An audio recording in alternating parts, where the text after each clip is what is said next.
வைக்கிறோம். தமிழகத்தினுடைய பொறுப்பு டிஜிபியாக திரு வெங்கட்ராமன் அவர்கள் இன்று பொறுப்பேற்றிருக்கிறார்.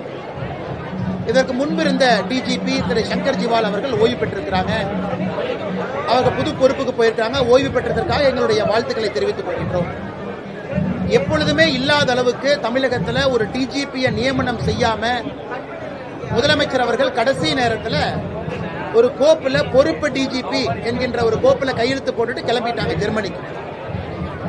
யூபிஎஸ்சி சுப்ரீம் கோர்ட்டினுடைய கைட்லைன் படி ஒரு டிஜிபி பொறுப்பேற்ற பிறகு குறைந்தபட்சம் 2 ஆண்டுகள் அந்த டிஜிபி கொடுக்கணும்.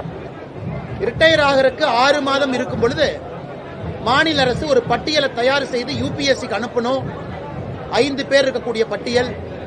யூபிஎஸ்சியிலிருந்து 3 பேர்த்த தீர்மானம் செய்து மாநில அரசுக்கு அனுப்பி வைக்கும்.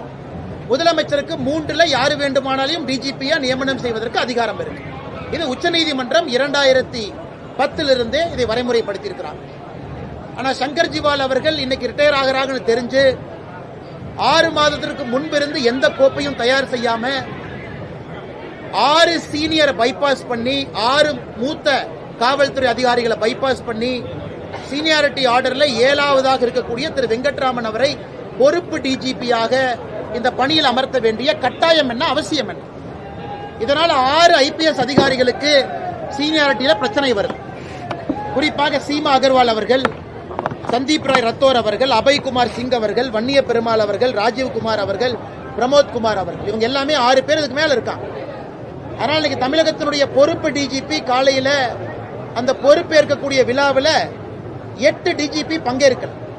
8 டிஜிபி பங்கேற்கல. அவருக்கு மேல சீனியாரிட்டியில் இருக்கிற 6 பேரும், அவருக்கு கீழே இருக்கிற 2 பேர் 8 டிஜிபி புறக்கணித்திருக்கிறார்கள். எப்படி காவல்துறையில சட்டம் ஒழுங்கை நம்ம காப்பாற்ற முடியும்? காவல்துறைக்குள்ளேயே சண்டை ஏற்படுத்தி, காவல்துறைக்குள்ளேயே பிரச்சனை ஏற்படுத்தி, காவல்துறைக்குள்ளேயே அதிகார போட்டியை முதலமைச்சர் கொண்டு வந்ததன் காரணமாக காவல்துறை நண்பர்கள் பலம் இழந்து நிற்கிறாங்க.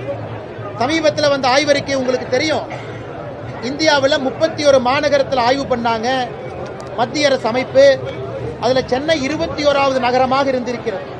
அதாவது பெண்களுக்கு பாதுகாப்பு இருக்கக்கூடிய நகரமாக NARI 2025 அமைப்பு நடத்தியிருக்கக்கூடிய ஆய்வறிக்கையின்படி சென்னை மாநகரம் 31 நகரத்தில் 21வது நகரம் தான் பாதுகாப்பு.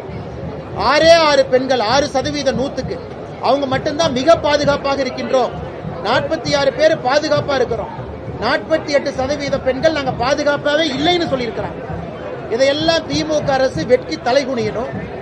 இந்த லட்சணத்துல காவல்துறைக்குள்ள சண்டனையும் பிரிவினைவாதத்தையும் ஏற்படுத்தி எடுத்திருக்கக்கூடிய முதலமைச்சர் மு